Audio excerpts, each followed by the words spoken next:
Welcome to the Business for Good podcast, a show where we spotlight companies making money by making the world a better place. I'm your host, Paul Shapiro, and if you share a passion for using commerce to solve many of the world's most pressing problems, then this is the show for you. Welcome, friends, to episode 52, a special election security episode of the Business for Good podcast. This is, of course, a historic election for many reasons, one of them being that there's a very high concern about how the votes are going to be counted. We are now just days away from the final day to vote, and we've got news stories about the Russians and the Iranians gaining access to certain voter records in the U.S. It is crazy. One need look no further than 20 years ago, when disputes over how to count the ballots in Florida led the U.S. Supreme Court to step in and end the state's presidential recount, handing by a 5-4 ruling George W. Bush the presidency over Al Gore.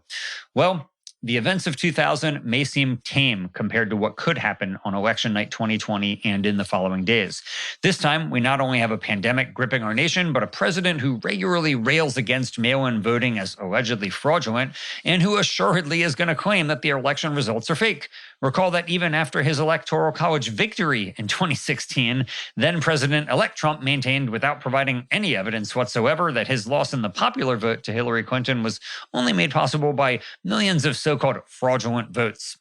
Turns out, however, that there is one thing everybody should be able to agree on. We need better technology to improve the security of our elections, from the news that people are seeing during election season to the counting of the actual votes on election day and beyond. Well, good news. In this episode, we have one of the nation's foremost experts on cybersecurity, Dr. Aaron Brantly, the founder and the director of the Tech for Humanity Lab at Virginia Tech. In addition to having worked at the U.S. Army Cyber Institute and at West Point, Aaron has written 4 books on cybersecurity and has traveled the world to promote democracy and protect elections abroad. Few people understand the cyber threats that we face better than Aaron and the opportunities for businesses to create technology that can help safeguard our electoral processes and therefore our democracy. And I'm proud to say that Aaron also happens to be my cousin. As you'll hear, Aaron and I talk in this episode about everything from what threats he sees as the most serious to why we don't yet have secure online voting, to how other countries handle their election security, and more. And at the end of our conversation, Aaron gives his wish list of startups he hopes will be founded that could both financially be lucrative for their founders while also protecting the integrity of our voting systems. So, if you care about promoting our democracy's electoral process and how digital innovation can help, this is the episode for you. I now give you Dr. Aaron Brantly. Dr. Aaron Brantly, it is my pleasure to welcome you to the Business for Good podcast. It's a pleasure to be here and truly an honor. Thank you. No, the honor is all mine. It is amazing to me, having known you for many decades, to know that you are the author not of 1, not of 2, not of 3, but of 4 books, all on cybersecurity. What is it like having written 4 books, Aaron? That seems crazy to me, having written 1 book, what it would be like to be even younger than I am, which you are barely, and having written four times the number of books that I have. So tell me about it. It's been great. I have so many things that I'm interested in and continuously find new things that I want to study. And there's so many other people in the field that provide great background and other resources that just motivate me and get me moving forward. Where do you find the time for this? I mean, you have a family, you have 3 children, a wife, a dog. I don't know how you find the time to write not only 4 books, but 4 pretty serious, academically minded books. Like, where are you spending your time? I mean, you also have a full-time job. So where in the day or the night, maybe, are you writing these? So I usually spend a large amount of time doing a variety of background research and creating a large body of notes. And then I will literally sit down uninterrupted for 6-7 hours at a time, forgetting to eat and drink and everything else. And I'll just write. And my wife will come in and remind me that it's important to eat and get up every so often. And by the end of a few months, I usually have a book at the end of that. And Amazing. That's really, it's really incredible. I envy and admire your productivity there. Having written 1 book, Clean Meat, I know how long it took me to both research and write it. And, I went the traditional publishing route with it, working with Simon & Schuster to put it out a couple years ago. And I've actually now written another book, which is a novel. It's like a sci-fi novel about humanity's relationship with the rest of the animals on the planet. And I'm thinking about going a different route, like maybe even self-publishing or hybrid publishing. I'm not yet sure yet, but do you have any thoughts on the different models of publishing that there are? Yeah, absolutely. So all four of my books are with various types of academic presses, and they take an enormous amount of time to get through the peer review process. That being said, some of my favorite books and authors have gone the self-publishing route or are presently in the process of going into the self-publishing route. One of the most famous science fiction writers in the world right now, Cory Doctorow, who provides really fascinating stories that also highlight the ethical and moral challenges of technology in today's world, is currently crowdsource funding both his audiobook version of his new book and providing self-publishing for that book as well, in the hopes that he can break free of kind of corporate publisher monopolies. Other examples, obviously, are the fantastic writer Andy Weir, who got his first book self-published. And there's a lot of really interesting ways to do that, particularly in this modern age where you can run podcasts, you can do self-marketing campaigns, crowdfunding, a whole bunch of different things. And it offers a significant return on investment if you're able to successfully market it, much more so than than conventional publishing routes in most terms. Yeah, I mean, I think for Queen Meat, the nearly all of the publicity that the book received was as a result of my own efforts, as opposed to a publisher's. And I thought that my publisher did a really good job in many ways. But in terms of the publicity, I would say more than 90% of it was not generated by them. And Andy Weir is a great example. I mean, that dude wrote The Martian, and I'm pretty sure I remember listening to an interview with him where he was crowdsourcing the plot chapter by chapter. Like, he was publishing it chapter by chapter and crowdsourcing the plot among like NASA engineers and so on. And, now look at what this guy has done. I mean, obviously it went on to become like a major blockbuster movie. So anyway, my hat is off to you for writing 4 books on cybersecurity. But I want to go back, Aaron, before you were a PhD, before you had written all these books on cybersecurity, you are somebody who is always interested in the world, in international affairs and politics. And I remember when you went into the Peace Corps, you went to Ukraine, which I remember you're the one who taught me it is not the Ukraine, it is just Ukraine. That I never would have thought, well, this guy who's going to the Peace Corps is going to ultimately end up in the military doing cybersecurity and cyber defense. So tell me how it happened. Tell me like the story of how you went from being a Peace Corps volunteer in Ukraine to doing what it is that you're doing now, working on cybersecurity. Yeah, so it actually started with back when I was in elementary school. I had an uncle who motivated me to do a science project to track the speed of email transfers around the world, run either through automated transmission control internet protocol, the standard protocol of the internet, or by directing them through various countries explicitly.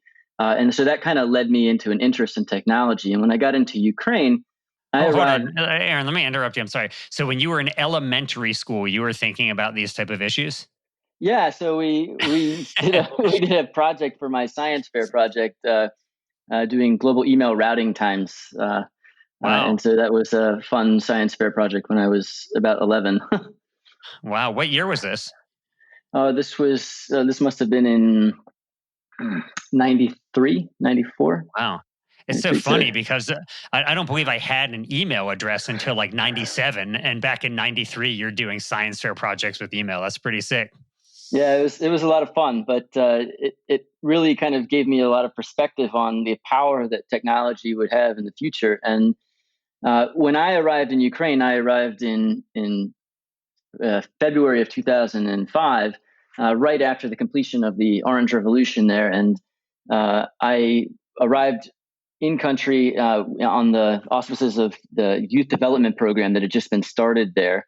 And our job was to build youth capacity. And so I worked with my local community to build computer labs and teach computer programming, and to build various nonprofit organizations that would teach journalism and civil society development. And so I wrote a book within the Peace Corps itself. That it's not a public book, but on teaching journalism in the developing world. And it was motivated by the family of Yuri Gungadze, who was actually assassinated during the prior to the 2004 election in Ukraine. Hmm. And I don't want to gloss over this because there was another major point in your life that occurred, another major milestone in your life that occurred in Ukraine, which is that you met somebody who became your wife. Yeah, I did. Yeah. So I was fortunate to work for the Youth Community Action Network, an NGO set up by a bunch of Peace Corps volunteers. And while I was working there, I met another counselor who worked on gender issues. And we hit it off, and we, I guess, fell in love, and the rest is history. and now, 3 kids and a now you dog have three later. kids. Yeah. And now she's Very doing a nice. PhD as well. So Amazing.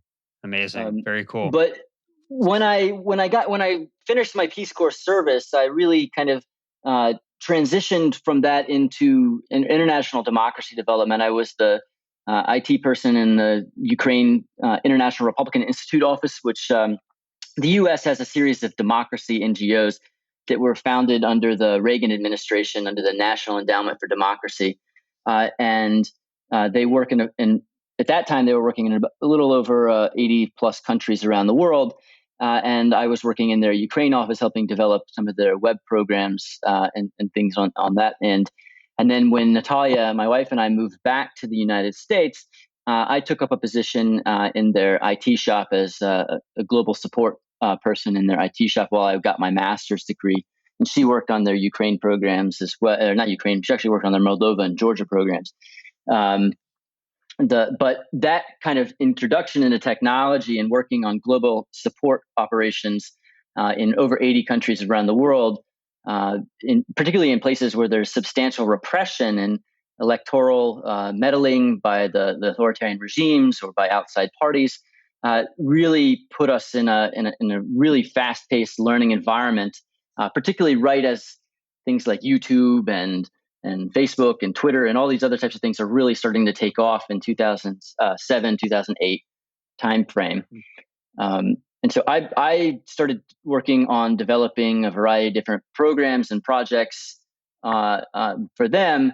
And then I was in my master's program, and I came across a fantastic professor, Michael Warner, who was at the time a historian at the Central Intelligence Agency, and now is the command historian for U.S. Cyber Command. And he encouraged me to continue my interest in technology and intelligence by moving down and studying under a top intelligence scholar at the University of Georgia. So when I finished my PhD, I thought, maybe I'll go into the intelligence community or something along those lines. But I really didn't have a clear pathway into that. And so I actually went back into the democracy development community and worked as a senior program officer for information communications technology at the National Democratic Institute, the other of the two main U.S. democracy NGOs. And there I worked with an absolutely top-notch team of global technology experts working on facilitating election transparency, on political mobilization for political parties, for individuals, for human rights in a variety of different environments, called the NDI Tech Team. And they developed, we as a team developed a variety of different programs, including parallel vote tabulation software platforms, learning management systems for training activists around the world. We did steganography to get materials and resources inside and out of countries where border checkpoints and things would prevent people from bringing in democracy materials and human rights materials, women's rights materials, gender issue materials, other types of things. So we literally created steganographic programs that would encapsulate all of these materials into files that looked like videos, and I literally put them in a video file that was lions and tigers and bears, and so that when they would cross the border and the border guards would click on the file, before this, the file would show an error because it was an encrypted folder with materials for democracy and human rights activists, and the person carrying these materials in would be arrested and deported from the country. Now, when they would cross in, the border guards would click on the file, and it would open it up and literally play a zoo video of lions and tigers and bears. And so, yeah, so while I was working there, I had a great time. I was just traveling so much, and we had just had our first child, and So I was looking for something else that would give me a little bit more home front stability. And so I applied to a number of academic positions, and one of them was a position at a newly forming institute in the Army called the Army Cyber Institute. And I was one of the first civilian hires to work in that institute. And this is right at the same time that General Alexander was pushing through the changes and creating U.S. Cyber Command. And so I got to go up there, and I was actually the first civilian to arrive at the new institute, a civilian researcher to arrive at the new institute. And we got to do a lot of really fascinating and intricate research at a very high-paced time from 2014 to 2017 when I was there.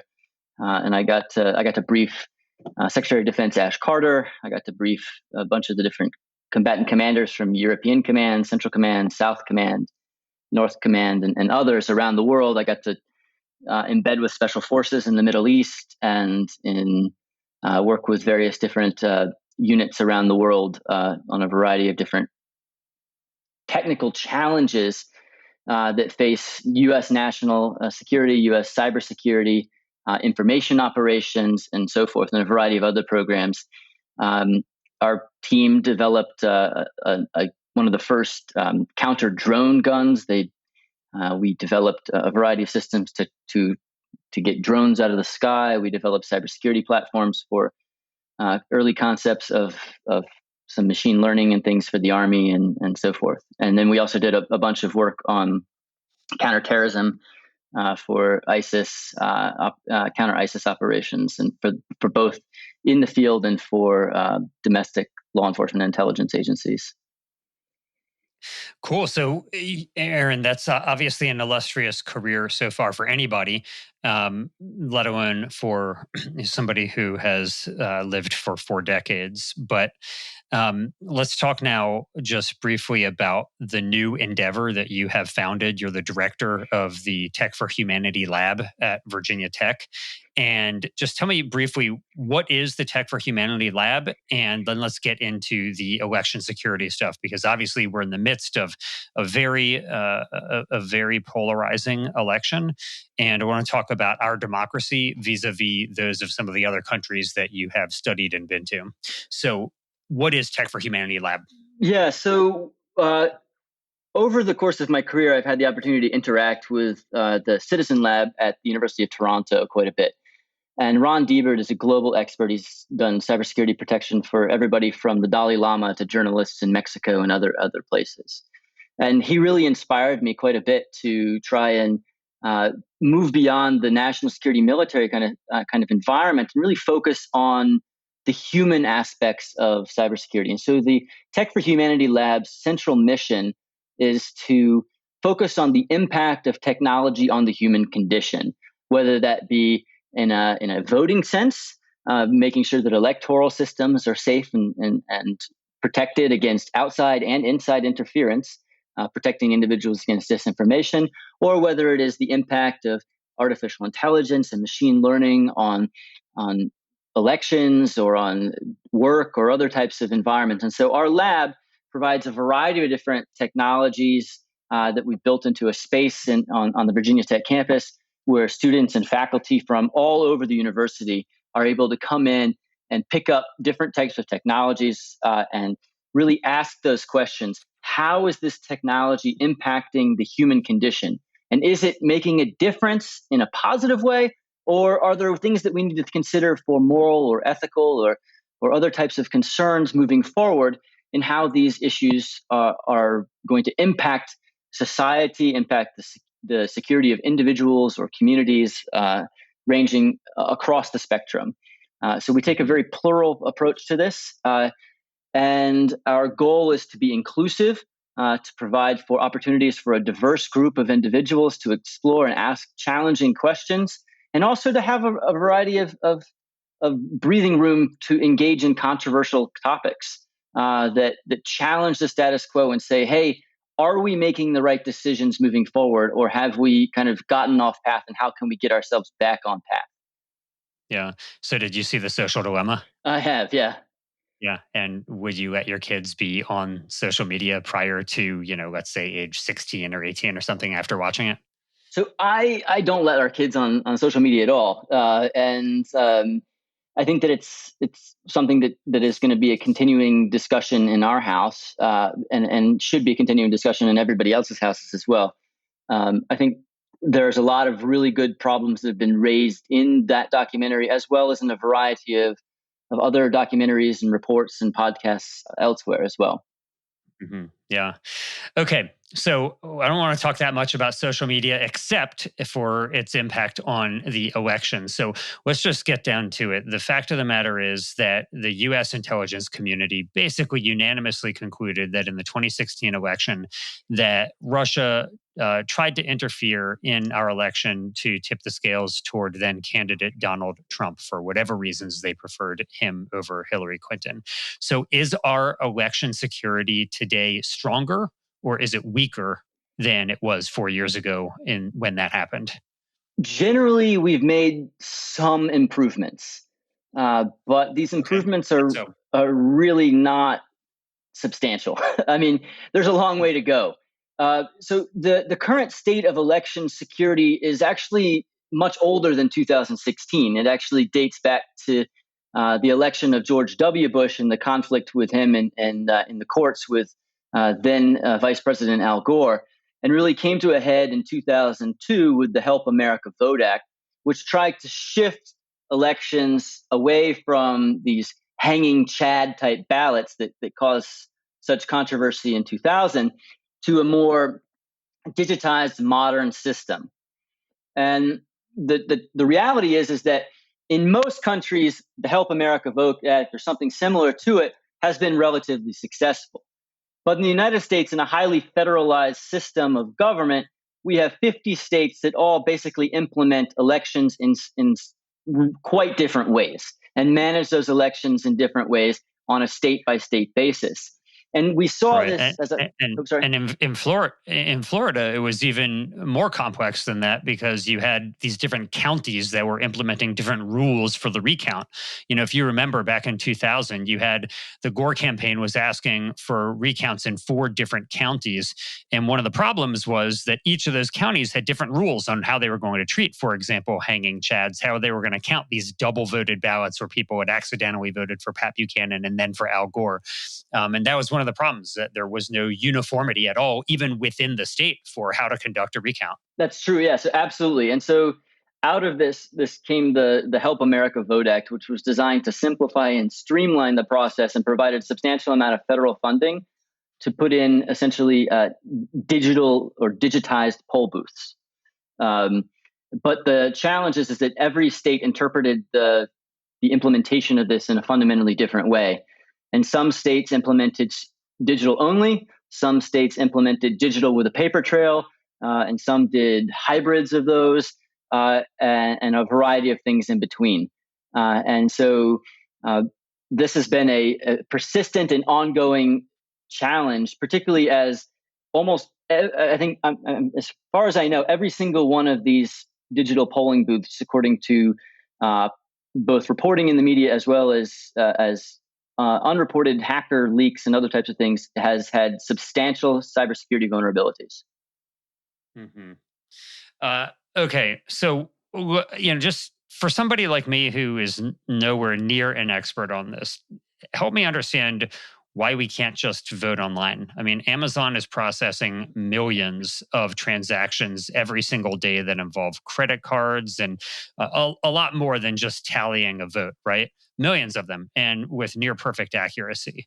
So, why can't we just vote online? Is anywhere in the world doing that right now? Yes, so there's quite a number of countries that do vote online, that do online election systems. The most famous of these is Estonia, which has their e-voting, and they actually have e-citizenship cards with a smart chip that allows you to vote online from basically anywhere in the world. And the question is why can't the U.S. do this?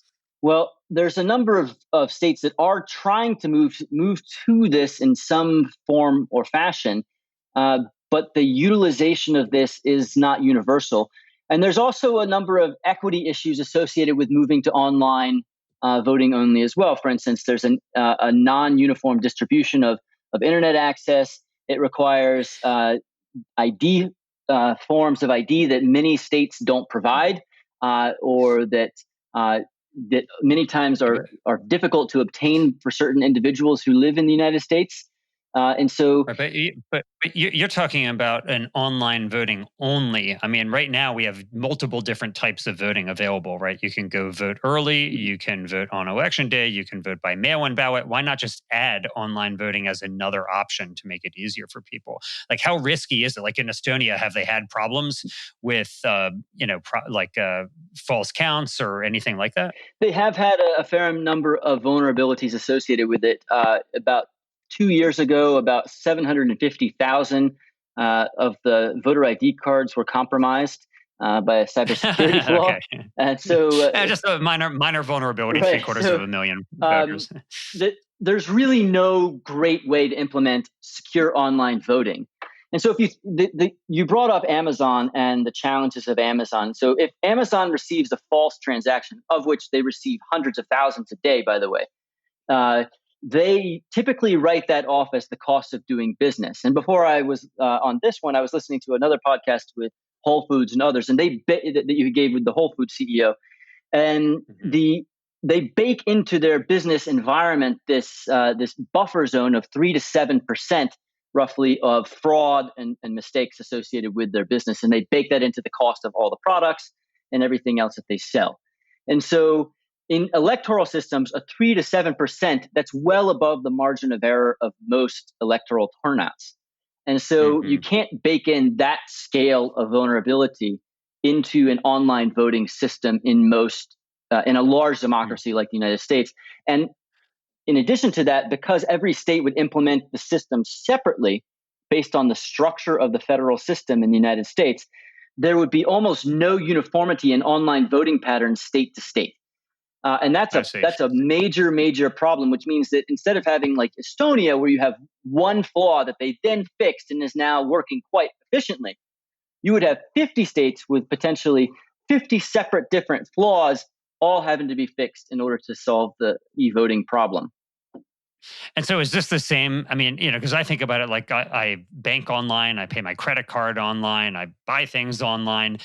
Is my bank and my credit card having that same margin of error that somebody like Amazon is having? Yes. So I was in a meeting with some credit card executives a few years back, and they said that they predict on average up to roughly 7 to 7.5% of all transactions to be fraudulent. Wow. And so Okay. we don't think about that, but that's a fairly common thing that happens. Right. All right. Well. Speaking of fraudulent, I was struck by one thing that I was reading, and so we know that many of the social media posts that come out relating to elections are fraudulent. That these are bots or these are like troll farms where they're trying to either sow division within the United States or favor one candidate over another. But in your 2016 book, which is entitled The Decision to Attack Military and Intelligence Cyber Decision Making, you wrote that a relatively small scale compromise of an individual's email account, followed by propagation of resultant inflammatory revelations seeded into the press and online social media, might lead to the upending of an otherwise democratic election. Now, this book came out in April 2016, yet it sounds as if you were talking about what happened to John Podesta's emails from the 2016 campaign. So, how did you so perfectly foreshadow that?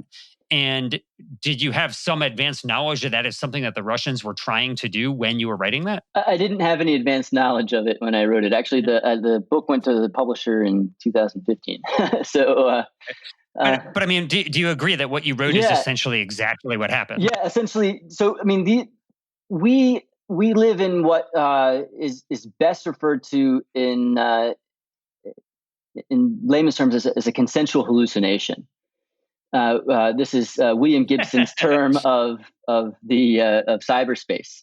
When we look at our bank account, when we look at all of these different types of things, we're not actually going to the bank to verify that there's this amount of money in our account. We're seeing a simulacra of it appearing online in a database somewhere.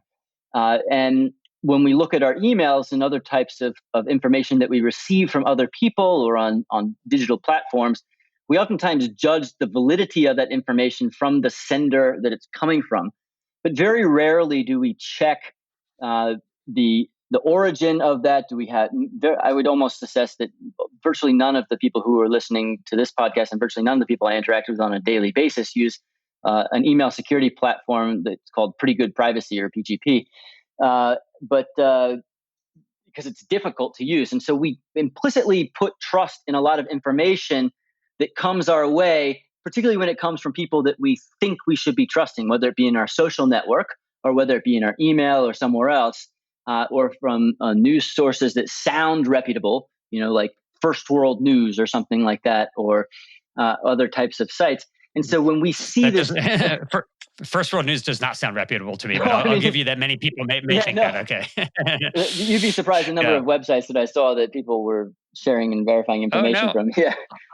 I would not be surprised, since I do see online many times, including relatives of mine who occasionally post things from websites that do appear quite suspect. But they affirm their beliefs, so they think, of course, it must be good news. So anyway, sorry. All right, so people give a high level of confidence and trust in things that they think, and so keep on going. Sorry. Yeah. So what we're also seeing is that when the Podesta emails were hacked, we saw hack and modify and leak in those emails. And so Thomas Ridd, a scholar at Johns Hopkins University, did a substantial analysis of all of these emails that were leaked and found that a small percentage of them also had false information injected in them to enhance or increase the impact of them.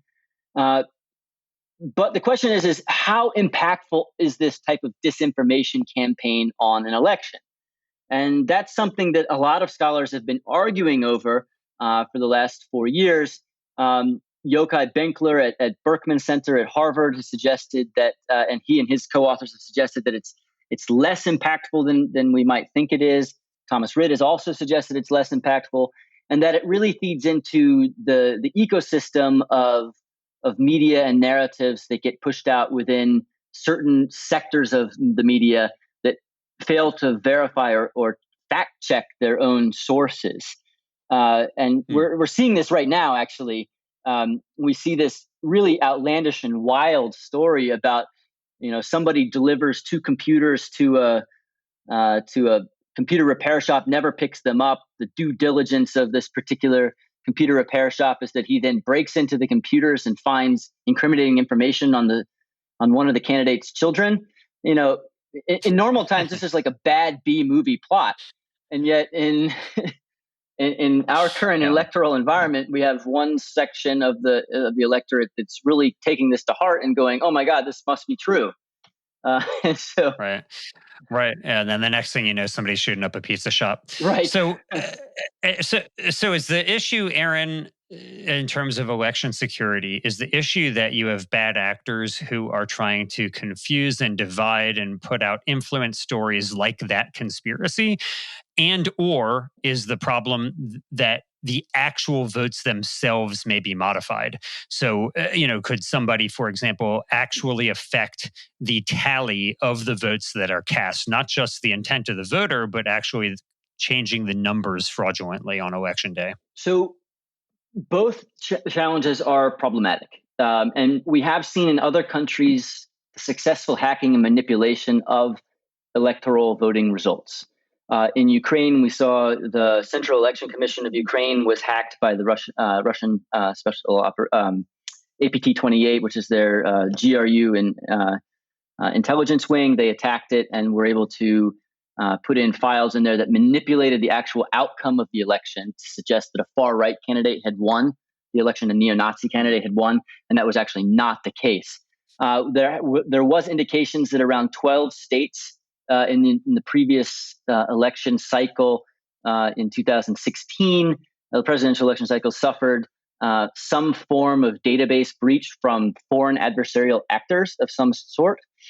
The Department of Homeland Security investigated that and found that there was no significant changes in vote tallies or anything along those lines.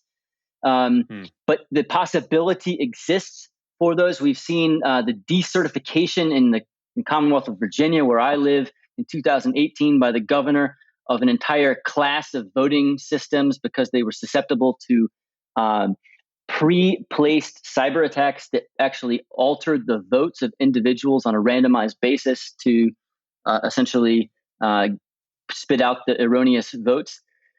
But let's talk about the reality of this. In the 2016 election, the election was won by something like 30,000 votes in 3 swing states. This is well within the margin of error of normal things. And so if you look at the number of individuals who voted for Jill Stein or didn't vote in those states, a number of individuals who voted based on disinformation or didn't vote based on disinformation in those areas is likely to have been substantial and could have actually swung the 2016 election. And so, and there's also evidence that the Russians were not only supporting Donald Trump, but that they were also promoting Jill Stein, the Green Party candidate, as a way to try to subtract votes from Hillary Clinton too. Yes, So there's video of Jill Stein and Michael Flynn at a dinner table right before the election with Vladimir Putin. So there's substantial evidence that there was substantial information operations to both dissuade people from voting and to shift votes away from certain candidates. So, Aaron, numerous times in this interview, we've talked about basically how Russia seems to be a threat to the security of our election. Would you say that they are the most serious of the problematic actors in terms of election interference and election security in the world right now? They have been the most serious affecting the United States, for sure, in terms of electoral and misinformation campaigns. But I think that would you say that we are at war with Russia? We are not at war with Russia. And let me explain why we're not. So first, this is not a new phenomenon. So this is a new phenomenon that people are paying attention to now. But the use of disinformation and misinformation by the Russian Federation and the Soviet Union before them and the Russian Empire prior to that was immense and substantial. The amount of disinformation has had world-changing political implications on it for essentially more than a century.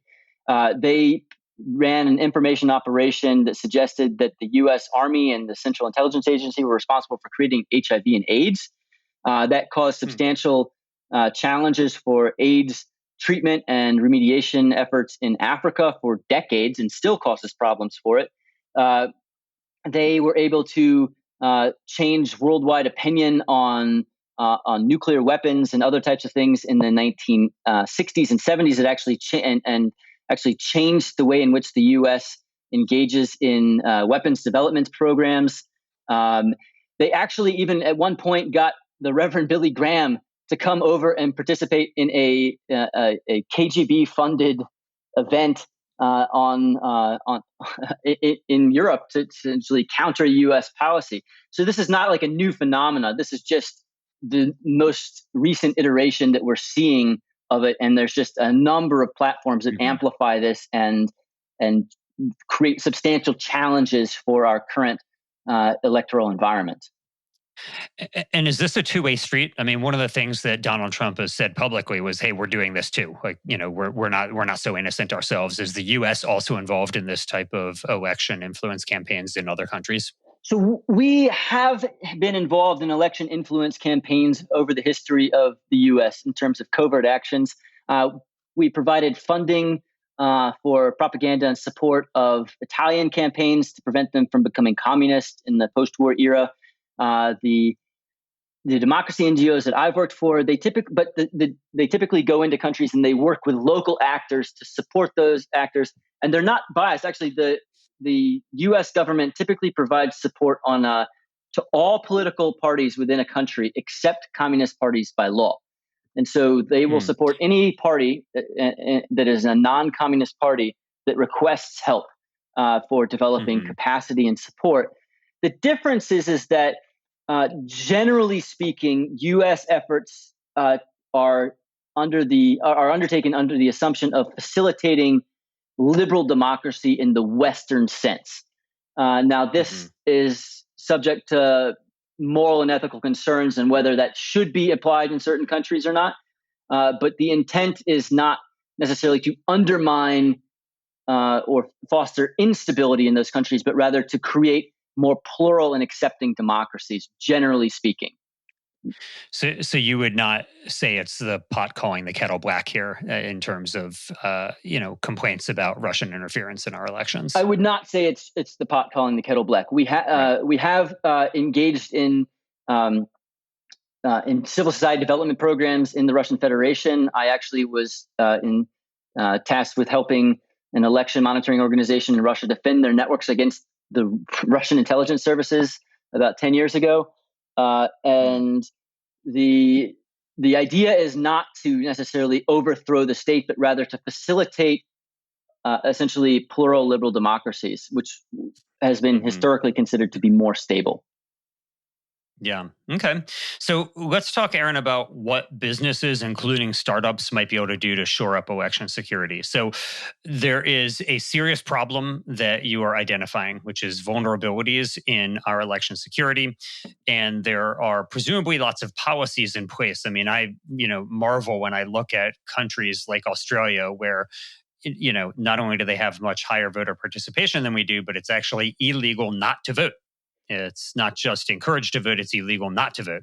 You look at countries like Belgium and Sweden and Denmark, like they all have higher than 80% turnout in their elections compared to us, where we have only about half of the eligible voters in America even vote during the presidential election, and often much less than that even during a midterm election. So in terms of what you think companies can do to either encourage more voter participation or shoring up election security, what do you think are the big opportunities for companies, whether they want to be government contractors or whether they want to create something to help voters, even in the private sector? Like, what is it that you think that companies can do to actually help improve the American electoral process? So there are a whole range of different things, and I'm going to break it up into a couple different categories. First, let's talk primarily about the poll booth itself. Right now, there's only a couple principal electronic polling system manufacturers and device developers and software developers. So this is an area that is not incredibly lucrative, but could be a fairly stable business with recurring returns on investment if someone were to engage in solid, conscientious development of election systems, particularly that has something that's updatable, verifiable, that provides it. So there's really only about 7 vendors in this marketplace that serve the entire United States right now. So developing secure, auditable election systems would be a thing that a business could get into or provide auxiliary support services to those companies or to states that would be of immense impact and likely stabilize and foster stability across the entire electoral process. So that's in the poll booth. Beyond the poll booth, there's a huge gap in the market for protecting people's information and protecting the validity and fidelity of that information as they move forward. And this ranges from developing platforms or implementing artificial intelligence and machine learning that go into platforms that verify the fidelity of information, of where it came from, the origin of that information, all the way towards inspiring and helping individuals make choices that help them understand that the information they're seeing is true or false or not. And what we're seeing is that companies like Facebook and Twitter and news sites have a very, very difficult and expensive task of verifying the information and making sure that information is able to get to people in a reasonable way. And so there's a large space for coming up with creative solutions, whether it be AI and machine learning or hybrid type systems that can help assess and validate information as it comes into these platforms. And at present, there's a large market for this, not only in terms of the private sector, but also in terms of the public sector as well. There has been a global engagement program run by the State Department that had multi-million-dollar grants on this. I know that IARPA, the Intelligence Advanced Research Projects Agency, has run 4 programs, I believe, on this type of information validity. The Defense Advanced Research Projects Agency as well has run multi-billion-dollar programs on this. And there's a whole host of things that try and develop information validity in this highly networked environment. And the space for businesses to go into that and build advanced algorithms or advanced platforms that go into other platforms is truly an area for growth, and will likely grow for a long time. So what you're saying is there's a lot of money to be made in election security for companies that can actually produce technology that will do the job. Yeah, I think so. And it's not just so these platforms might not necessarily be solely election security focused. But imagine you're a company like Amazon, and you want to have your customers have confidence that the product that they're receiving is truly the product that they're ordering. And I'm sure that we've all seen products on Amazon or other places that we ordered thinking that it was one thing, and it comes and it's actually from a third-party manufacturer that wasn't the one we want. And so these types of electoral systems that verify the validity of information also have spillover implications for supply chains, for markets, and other types of things, and information and product sourcing and other types of things that could change a variety of different processes. Interesting. Yeah, I don't know what technology or what company the state of California is using for this, but we have a system that it was my first time using it this election cycle in 2020. But essentially, I got an email when my ballot was sent out to me, so I knew that it was coming in the mail to me. Then, when I turned my ballot in, I voted early by Dropbox. I got an email from the state saying my vote has been collected and will be counted. And then allegedly on election day, I will also get another email notifying me when my ballot has been counted. So I can know with certainty, or as near of certainty as that provides, that, where is my vote at any given time? Was it counted? Was it disqualified? Did I not do the signature right or whatever? And that to me seems like a pretty cool technology. Whatever company did that for the state of California to instill confidence in the voting process to allow that type of certainty. It's almost, like Amazon. If I order something, I know when it's been shipped. I know even when it's delivered to my door with a photograph that gets emailed to me saying it's there right now. That seemed pretty cool. So have you heard of this, Aaron? And is it common elsewhere? I have heard of it, and it is increasingly common, particularly in wealthier states. It is, and also you have to realize that there's a substantial legislative barrier as well within many states to implementing these types of systems. And this gets into non-business type things, but this comes into how states understand or want to include people in the voting process. There's still a large number of states that try and undermine the ease of access of voting, for the most part, for a lot of people, is the most pleasant way to put it. But have you watched that new documentary on Amazon called All In? Yeah, it's about the history of voting rights suppression in the United States. It's very eye-opening. Yeah, the voting rights suppression in the United States is still a substantial challenge, and one that will continue in the years to come. But states like California are really implementing or utilizing technological solutions to try and empower voters to understand where they fit within the process.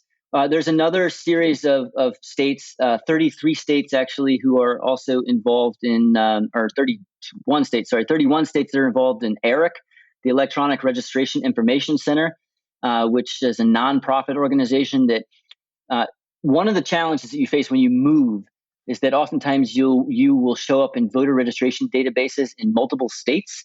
And so ERIC is a way that allows states to say, hey, this person moved this year. They should now be on our voter rolls, not on another state's voter rolls. And that prevents election fraud. It allows people to make sure that they're getting the right candidate information and so forth. And so these types of systems can really, really positively impact and empower people to participate in civic processes. Oh, that's very cool. So You have offered, Aaron, some options here that I hope will inspire people to get involved in providing election security technologies that can help improve the situation. I presume that you think that technology is pretty much, if not the only, probably the best solution to this problem. Is that right? So I think technology is one of the best solutions. And I think that I will agree with the journalist Kim Zetter in saying that um, technology alone is not the solution, and that having auditable elections is critical. Having a printout Hmm. of a physical printout that gets stored is equally important Right. to having. And that, but that, I mean, that essentially is just a different technology, also, right? To Yeah, have, I mean, yes. So I mean, somebody it's come a up combination with this hybrid data model. data, Yeah. right? Right. So I want to ask you, even independent, Aaron, of the problems of election security. Uh, Many people have looked at the wars of the past and seen that, these are hot wars with bombs and bullets and so on. In more recent times, you've seen cyber becoming more and more prevalent, whether it's Stuxnet in Iran or whether it's the threat of somebody trying to take out the infrastructure in the United States through softer targets. Seeing that you can get away with that type of stuff much more easily than you can get away with, let's say, another 9/11, which would be very difficult to orchestrate, presumably, considering how many billions and billions of dollars we've taken to harden our security here. But what does a 9/11 in the cyber sense look like? Like, what would that type of an attack look like for the United States, whether election or otherwise? Like, what's your fear that could actually occur?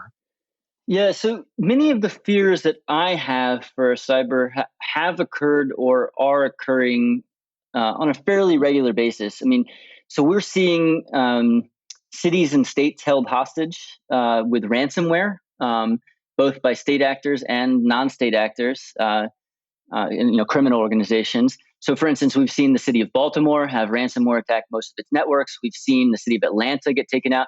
We even saw the Bay Area lose access to the Bay Area transit, rapid transit system due to ransomware. So this type of disruption can really undermine security. We've seen cyber attacks that have taken off power grids in Ukraine and in other places. We see them destroy industrial plants in Germany. We've seen them take out air traffic control radar systems in Syria. And so when you talk about engaging in cyber conflict or moving to the next stage, what we're talking about is combining these discrete types of attacks into a kind of a linear or strategic pattern that increases or puts pressure on an adversary to achieve a specific goal. And accomplishing that is actually really difficult. So it's accomplishing these one-off types of attacks is possible, but combining them in such a way as to achieve an impact over time is very, very difficult. The one area that we have seen that was just remarkably successful was the NotPetya attacks in 2017, where a Russian operation targeted the Ukrainian accounting system, and that virus essentially spread throughout the world and shut down global transit and logistics chains for Maersk International, FedEx, and a variety of other companies, caused tens of billions of dollars worth of damage. Maersk itself was only saved in their network infrastructure because of a power outage in one of their locations in Africa that allowed them to have a backup of all of their data systems. And so if you think about what's my cyber Pearl Harbor, it's the combination of all of these different types of things moving together in tandem that achieves essentially strategic level impact on a massive scale.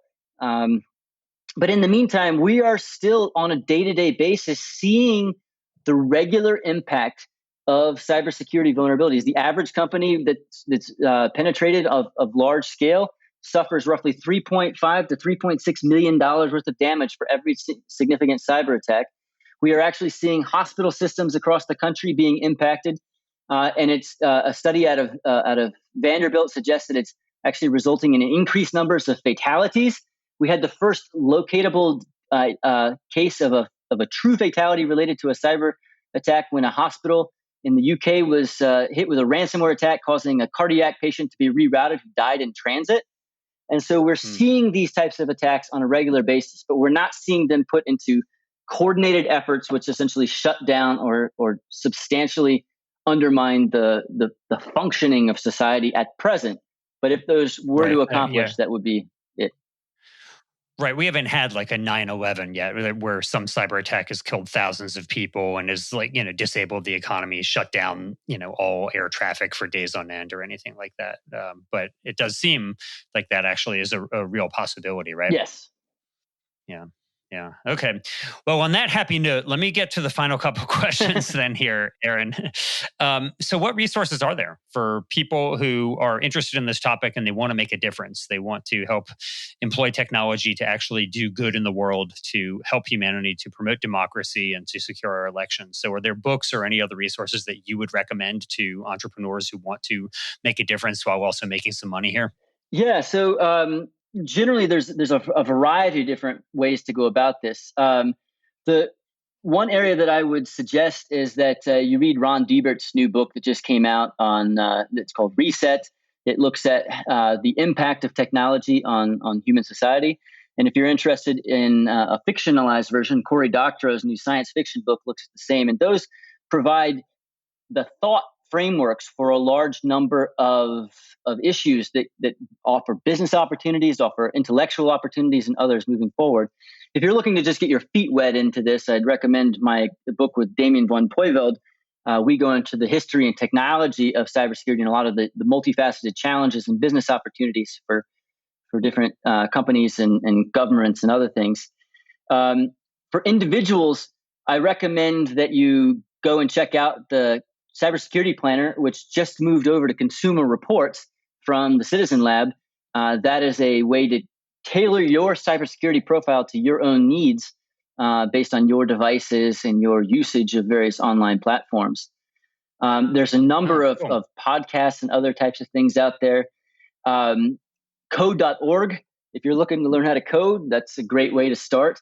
There's even a variety of different online gaming platforms that'll teach you to code, and my kids are doing that right now and learning how to do that.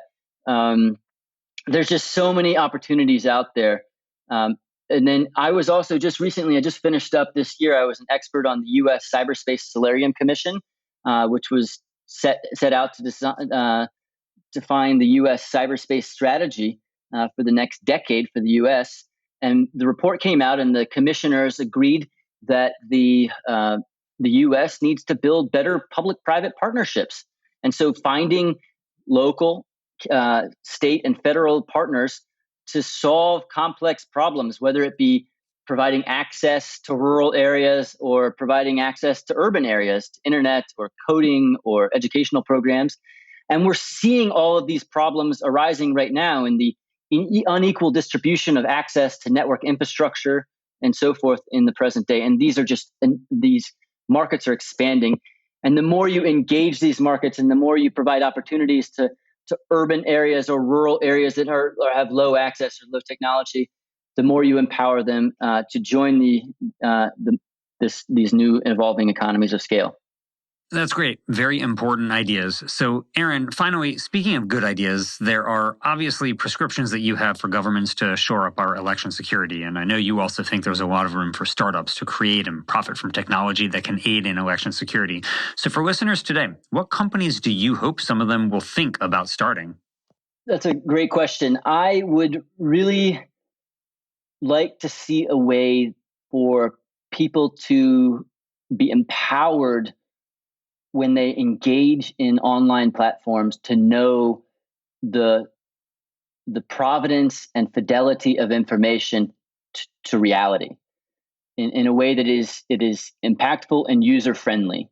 So there's been a number of plugins that have been out there for Chrome and other browsers that force you to use SSL or secure socket layer to ensure that you have communications things and to make sure that your data in transit and other things. But we don't have a way to verify that the content of that data is true. And so if you were able to come up with a platform that is able to verify where information originated from and to help people understand how that information came to be, Man, that would be impactful. That would change the game in terms of empowering your fellow citizens to become civically aware in a fact-based reality. Fact-based reality. Sounds like something we could all get on board with. Well, Aaron, I really appreciate you sharing your knowledge in the midst of such an insane election season with us. I hope you've inspired some listeners to get in the game and advance tech that can help safeguard our elections. Please know how impressed I am by all that you've accomplished in your life and how grateful I am for all you're doing to protect both our democracy and others around the world. So, Aaron, if people want to learn more about the Tech for Humanity Lab, where can they go? techforhumanity.org. Thanks for listening. We hope you found use in this episode. If so, don't keep it to yourself. Please leave us a 5-star rating on iTunes or wherever you get your podcasts. And as always, we hope you will be in the business of doing good.